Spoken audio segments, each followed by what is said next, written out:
Now, I am pleased to introduce our speaker, Jen Howard, of the Center for Innovative Teaching and Learning team.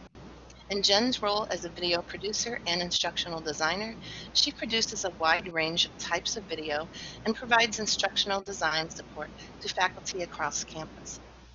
Jen has extensive experience working with all aspects of video production in higher education and commercial venues. She also teaches video production at the university level. Megan Holt is also providing support for this session. She's from the Center for Innovative Teaching and Learning. She supports faculty with pedagogy and Blackboard support and various technology. And she also has extensive experience teaching in higher education. Please join me in welcoming our presenter, Jen Howard, by sharing an emoji in the chat box. Go ahead, Jen. Thanks, Yvonne. Hi, everybody. Welcome to day 2. As I was remarking to my colleagues at the end of Dr. Vasquez's presentation this morning, that I really think that what she set up is going to really lead in well to what I've got here, because this is really more kind of a brainstorming session. So I'm going to present some information to you, and then we're going to get you in your breakout groups, and we're really going to see kind of how you guys can develop some ideas on how to utilize video in your courses. So I'm just going to take over the screen now and start sharing my PowerPoint. I will turn my camera off. Okay, so as Yvonne lovely said, this is part 2. So this is about using different types of video for teaching and learning. And then our objectives today are basically going to be trying to identify various types of instructional videos, and we're going to determine the best application of each type based on the module or course objectives that you have. So the format for this is going to be a little bit different. I'm going to explain a little bit about each type of video, and then we have a few examples of videos that we're going to show you. That's what Megan's going to help out with. Thank you, Megan, very much. And then after I show 2 examples, and then we're going to get you guys into breakout groups. There will be 3 breakout groups in total, and we're going to probably go for about 5 minutes each. We'll see how that goes, because we really want you guys to, once I give you some information on types of videos, is to think about how you can apply this into your own courses and your own disciplines. All right, so there's a lot on this slide. This is some different types of instructional videos. The ones that you see in bold, I will actually go more in depth on. So we are going to talk about micro lectures, demonstration, virtual tours, case study, role play, and field reports. I also want to stress that these are not only types of videos that you can utilize, that you will create yourself for your students, but that your students can also create as assignments. So I think that maybe that might come up in some of your brainstorming, is how would you, instead of maybe, because if you think about a video, there has to be quite a lot of research and writing that goes into it to, as I stressed yesterday, if anybody in my session, about coming up with outlines and scripts, that they have to take some of the information that you have and do some research to create a video. So, you know, maybe if it's a writing heavy and intensive course, there's still going to be that in there in some of these types of videos, but you can see how maybe it will translate to actually doing a video. So we can talk a little bit about observation. Those are used quite extensively already in teacher training in classrooms. You see quite often first-year students, second year, you know, when they're actually in the classroom doing their student teaching, they need to record themselves so they can do some sort of self-assessment and taking a look at how they are in the classroom. And then I'm sure everyone has seen interviews before. They're pretty ubiquitous. Everybody you can recognize them from the standard shot with the interviewee looking just slightly off camera. You know, pretty much every news station, or if you watched any documentary, they have interviews in there. Documentation and time lapses can be really cool.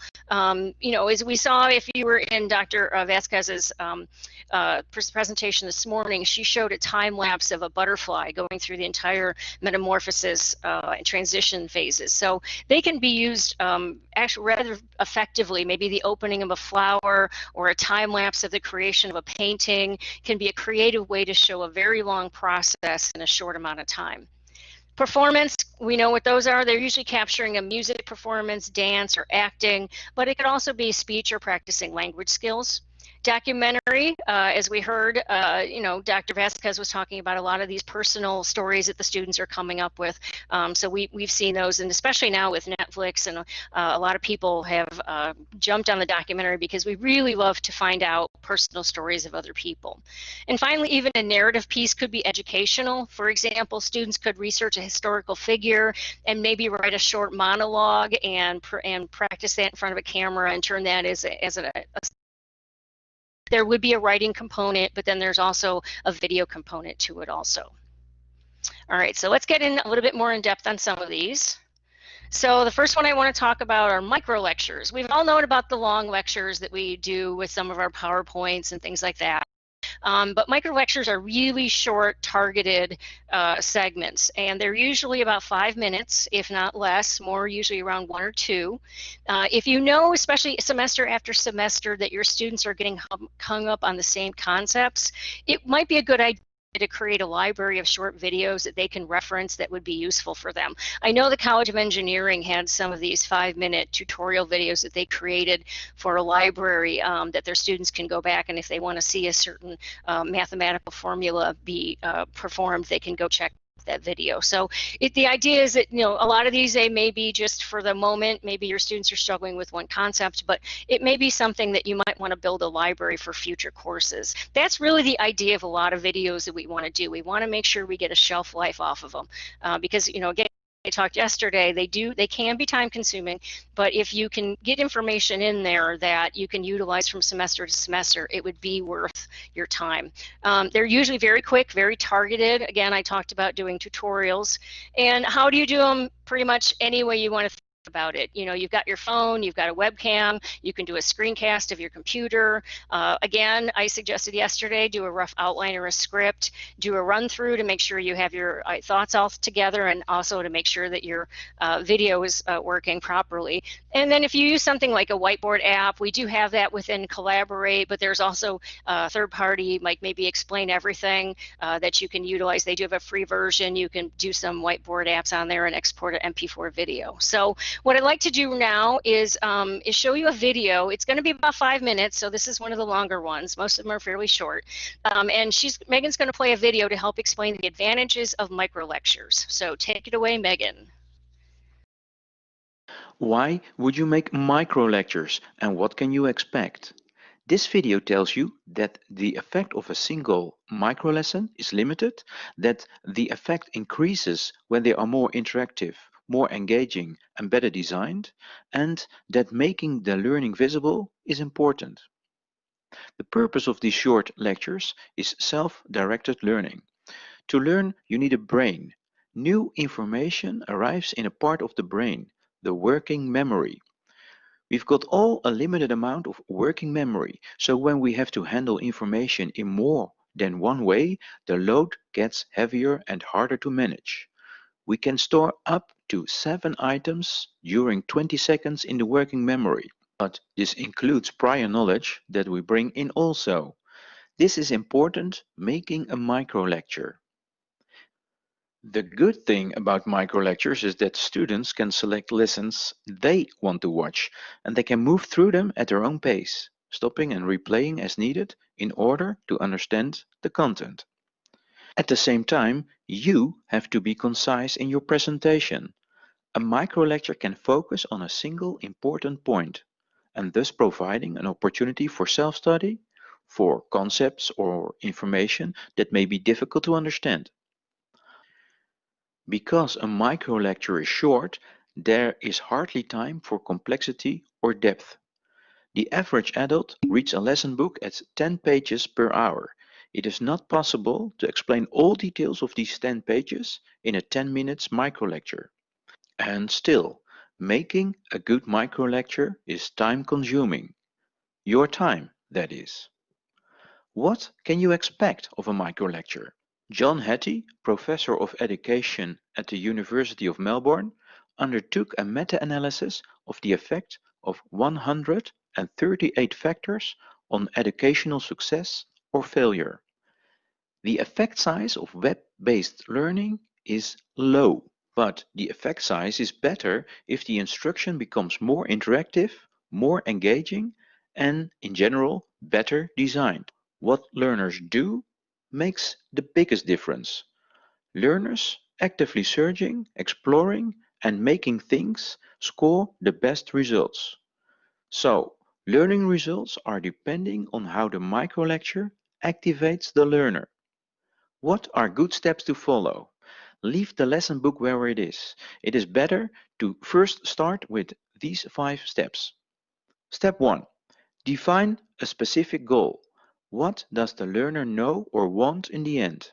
Or do you want an opinion or a skill? Step 2. How will you measure this goal? And with what level will you be satisfied? This is where the learning becomes visible. Effective learning approach. Beware, just watching the microlecture is not a learning goal, but making successful an online test, for instance, could be a goal. Step 3. What learning activity is necessary to get to your goal? Remember, interactive and engaging material will help the student to learn. Step 4. How will you use images and verbal explanation in the microlecture? If you are unsure, watch the microlecture How to Optimize Students' Learning. Remember that the combination of images and verbal explanation is superior to all other combinations of text, picture, and spoken word.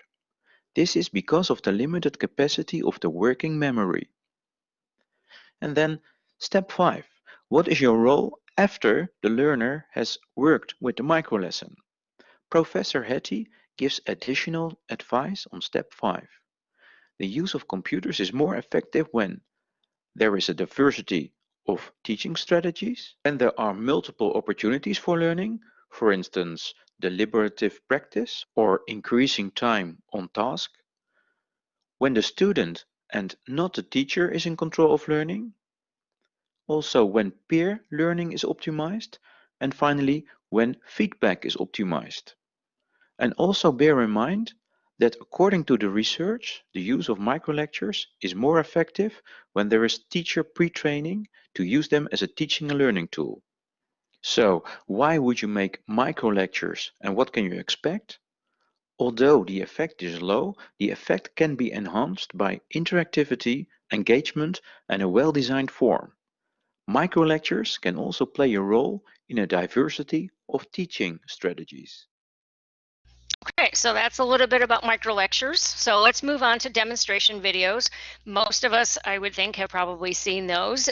Demonstrations are basically demonstrating a process, a routine, an artistic creation, pretty much anything that has a start, some multiple steps in between, and then a conclusion. Honestly, how many of you have gone to YouTube for a how-to video? I think most of us, changing a tire, fixing an outlet, things like that. YouTube is the place to go to for how-to videos. So demonstration videos are all over the place. And these really sometimes provide better comprehension when you watch the steps being performed with, you can see a little bit more nuance, and then the visuals also may work better for some students. And so how would you create these? Well, that depends on what you're demonstrating. Will a whiteboard app work, or do you really need to set up a camera that overlooks a table? And so for an example like this, we're going to show a demonstration video about ocean currents. It's actually set up on a tabletop. There are some graphics that some found footage they pulled in and edited in, but it's really a tabletop demonstration to show you about ocean currents. So Megan, take it away. Take a deep breath. Get ready for one of the most hypnotic things you'll ever see in a science class.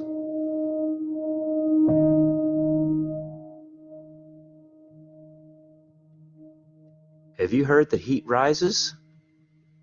Well, here you can see it's true for yourself.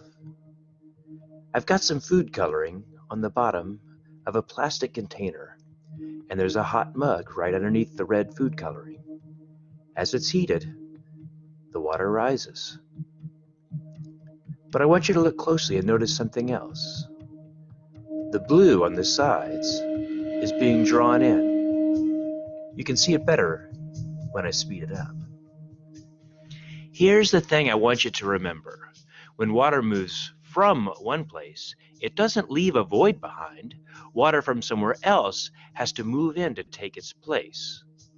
That's why you can see the blue food coloring coming in from the sides. You can see it better from above. Watch that blue food coloring get drawn in. Do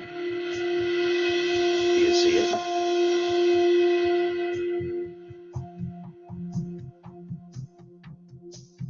The hot water reaches the top, and then it gets pushed toward the edges by more hot water rising from underneath it.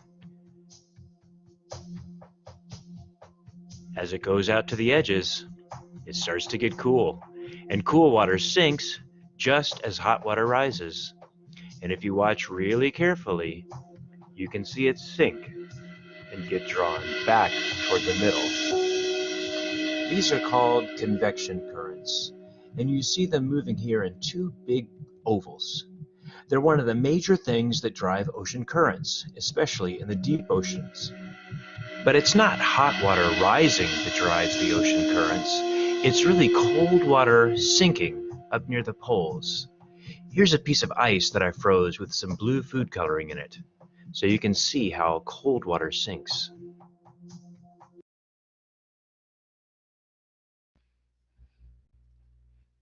So that gives you an idea of what you can do in a tabletop. Some of that stuff, I mean, he shot real time, but what he ended up doing is just speeding some of it up in the editing process. So obviously that, I'm sure that whole process took a little bit longer than 2 minutes, but you get the idea. So, you know, if you've got some of this free editing software that Dr. Vasquez mentioned this morning, you can do some of these simple tricks that you can help speed up some of the video. So what I'd like to do now is get us into some breakout groups, and these are going to be the questions. Our guru Dan is going to put us in these. And so the first breakout session I'd like to talk about is how would you use micro lectures in your course, and then how would you utilize a demonstration video in your course. So Dan, put us into groups. All right, everyone. 3, 2, 1.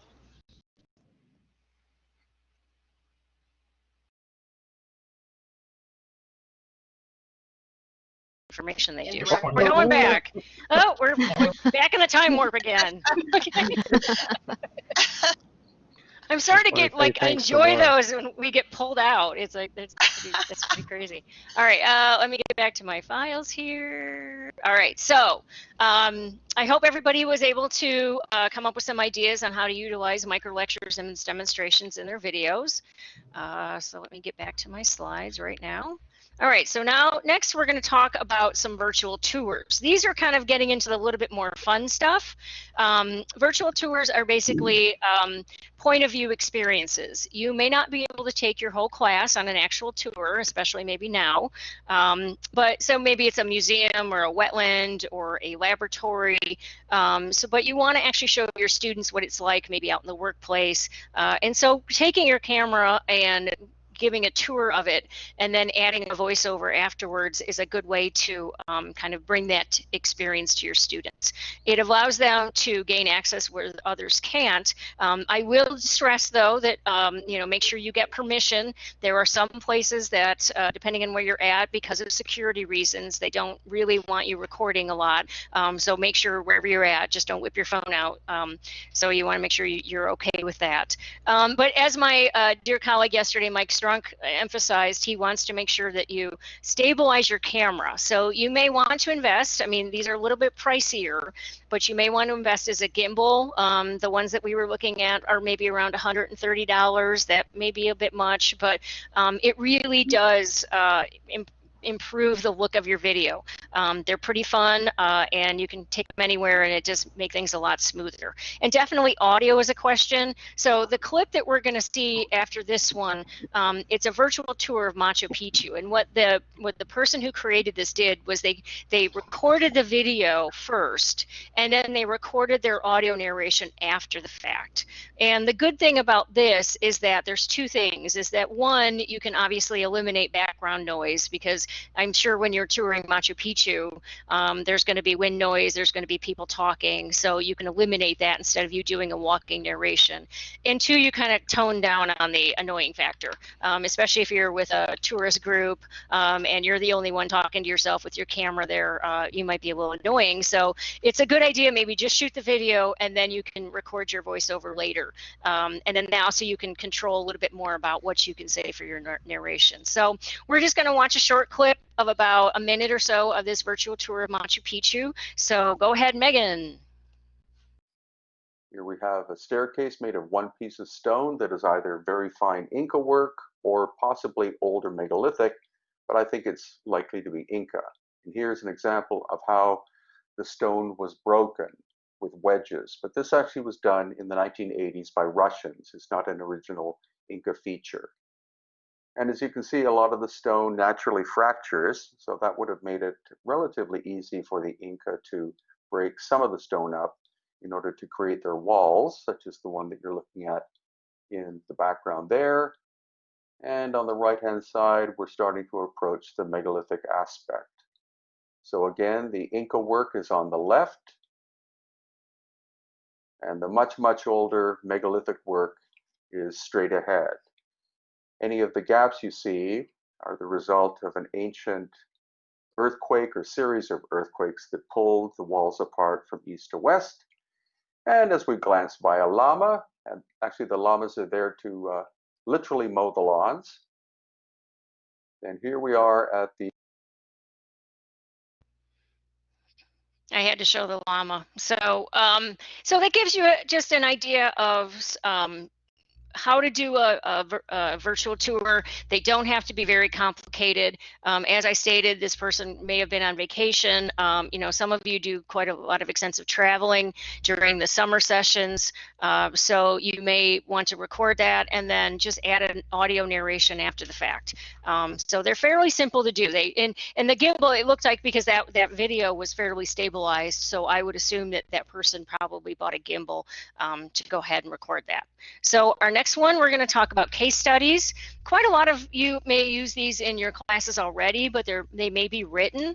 And a case study is it's a more in-depth and extended example about an in-depth analysis of a situation or a behavior. And in order to create this, you can create a scene by presenting the information for your case study. For an example, maybe you have a public health course that you're teaching and you are discussing the procedures to investigate a water contamination problem at the local sports complex. And recording a video of a short conversation between two employees at the sports complex would provide some context and clues to what is causing this contamination. And then you can use that as a prompt for your students. And even if it's just a single shot of two people talking, it still can be effective. So it doesn't have to be a big Hollywood production. You can get two of your friends and give them some general idea and have them talk about it to give your students some information about it. It could be, though, if you want to add a little bit more work to it, a script. You can get some actors, you can shoot on location, there might be a little bit of editing, but again, these don't have to be very extensive. It just depends on your time frame and maybe kind of what your skill set is. You can always work up to it, so you can start off with a simple two-shot, and then as you get more comfortable doing video, then you can go into a little bit more of the more complex ones. So we're going to take a quick shot at a quick look at a case study example of a clinical setting with a counselor talking to a patient. So go ahead, Megan. So you say, I know I should have done better. Yeah. I mean, I suppose hearing it from my perspective, I'm thinking it sounds like you had an awful lot going on at the time. It'd be understandable, absolutely, that you wouldn't do as well as normal. I suppose I'm just wondering if you have very high standards for yourself. Probably, maybe more than other people. My parents have always kind of taught me, not in a loving way, I guess, but that you should do your best, but also get the best. And I agree with that. I think that's the right thing to think. But when I don't do that, I don't know, it annoys me a lot, and I worry that it annoys them. So it sounds like you feel you should always do your best. Is that the word you used? Yeah. And that there isn't any kind of exceptions for that. No. Okay. So I can see then that was a really difficult time for you, and that was when your mood started to get lower, and things are still quite bad now. I mean, so that video, the whole video is showing how a counselor is working with the patient to develop a cognitive behavioral therapy plan. So what we're going to do now is I'm going to come back to my PowerPoint quickly, maybe, and we're going to get us set up for our next breakout group. So the next question, pretty much the same as the beginning. How would you use a virtual tour in your course? Depending on your discipline, maybe there's a workplace you would tour, maybe there's a museum somewhere else, or how would you utilize a case study video in your course? So once again, I will let Dan the Guru take over and put us into breakout groups. All right, thank you, Jennifer. All right, folks, we're ready to go back into the session. Someone just came in, and I'm just going to add them to a group. Okay. All right, here we go. I will post the questions in just a few seconds.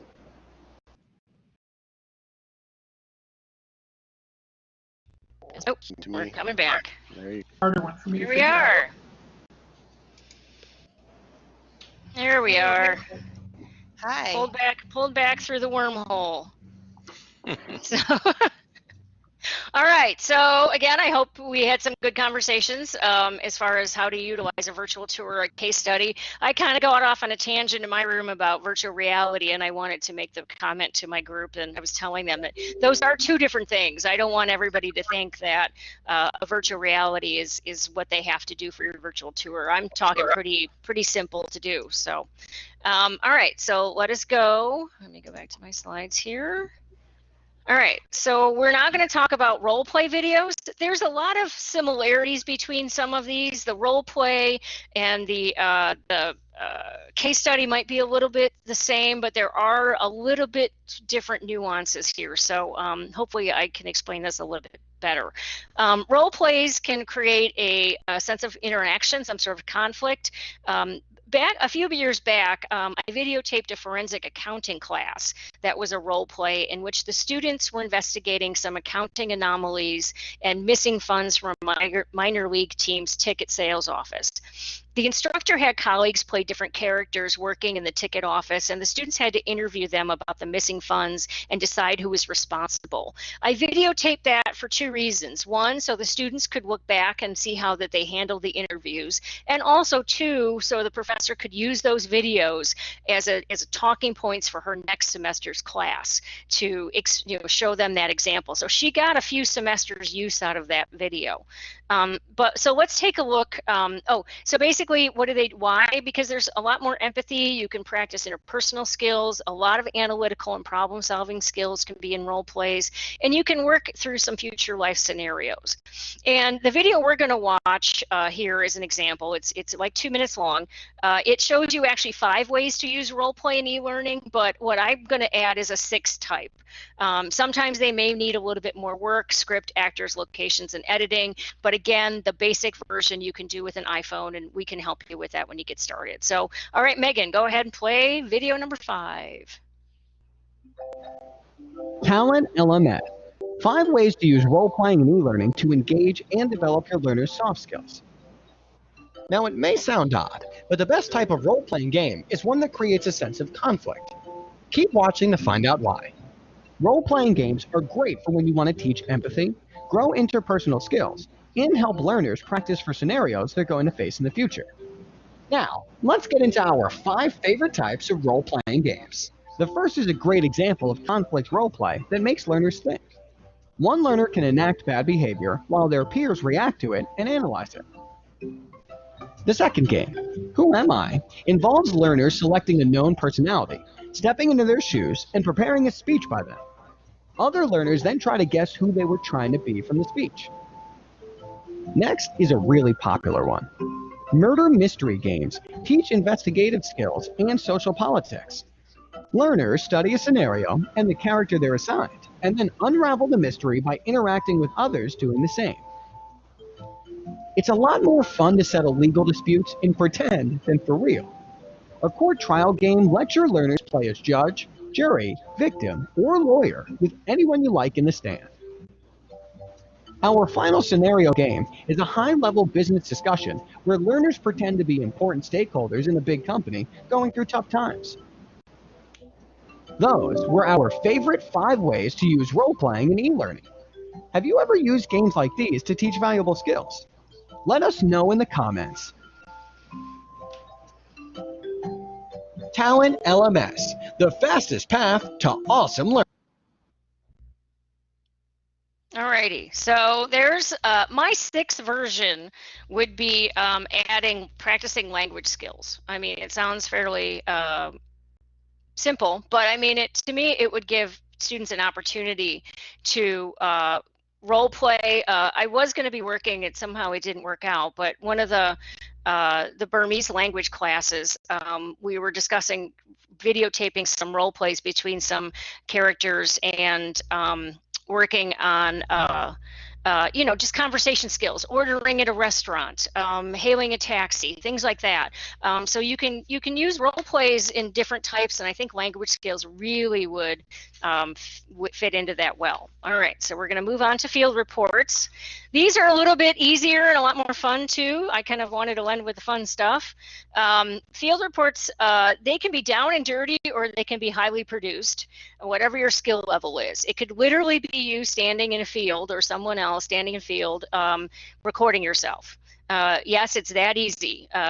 But you can also say, instead of like a field for prairie restoration, it can be any workplace or a location. Why would you do this? They're realistic, they're spontaneous, they can be unique, and it takes your students or your audience along with you to wherever you're at. And really, I just say just do it. Field reports don't have to be very fancy. Again, if you're a botanist, you come across a rare plant and you want to just whip your phone out and do a quick video, that's the way to do it. Just, you don't have to think too much about it. But other ones are a little bit more produced. Maybe that there's a lot more information you want to show. Maybe there's a project that the students have been working on over a few semesters and you want to give an update.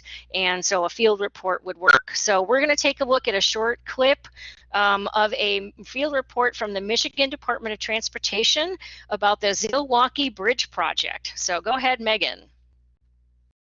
A very large, very complex precast segmental concrete bridge. The bearings are the original bearings from the original construction, and it was noted years ago that these bearings needed to be replaced. So that's part of the project that we're doing here. The bearings transmit the vertical loads from the superstructure down to the substructure, and they also allow the bridge to move, and it also allows the superstructure to rotate due to loads on the structure.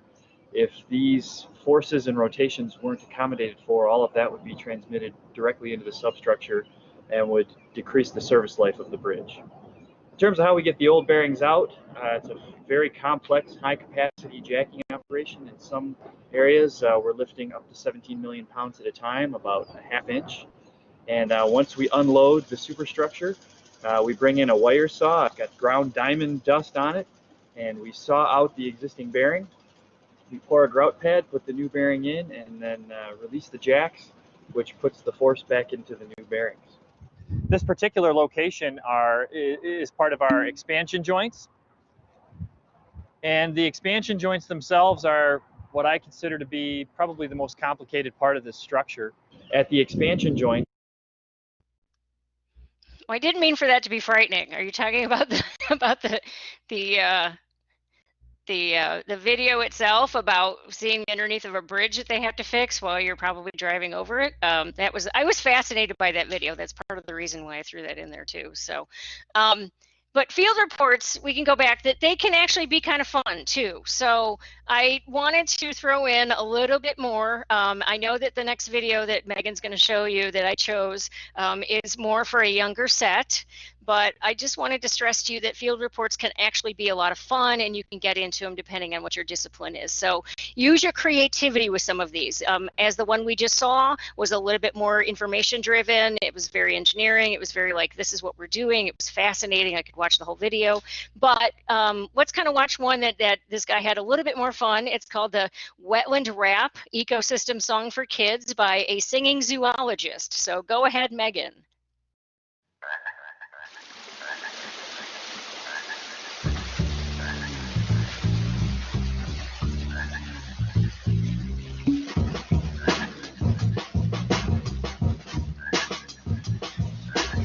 What a gas, better look fast. I bet you never heard a rap from a blade of grass. Yeah, I'm a Reed, Reed is my name. You gonna be digging me next time we get a lot of rain. Me and my cousin, we soak up a whole lot of water, keeping things balanced like a living on a teeter-totter. Our roots go down in the spongy mud like a game of Red Rover. We're holding back a mighty flood. Come on out and visit, canoe through. You gonna see us standing tall, waving at you. Oh yeah, all right, here we go. We're living in a wetland, a wetland, a wetland. Right there where the water meets the dry, dry land. We're living in a wetland, a wetland.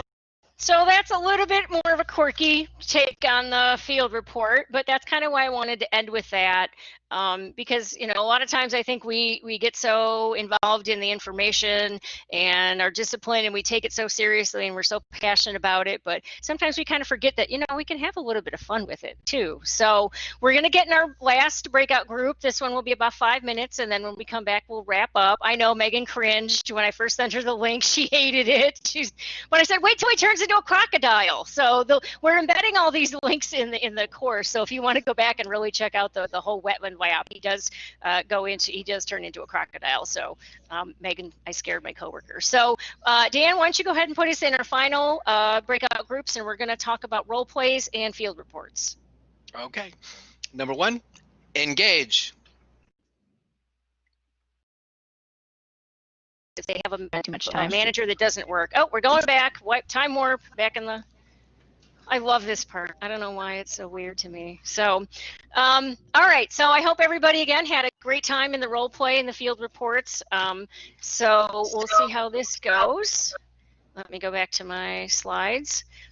Pretty much that's about it for the session. So hopefully we've got some information on different types of instructional videos and what the best application is for each one of these. And I hope you've got some information out of your breakout sessions talking with your peers. So pretty much that's all I have. I appreciate your time, and if anybody has any questions about what I've thrown out here, if you really just want to do some brainstorming, say, hey, I've got this discipline, I'm still not quite sure how to utilize it, please feel free to contact me. I am all about talking about video and creation, so I will talk to you forever about this stuff. So that's it for the end of my presentation.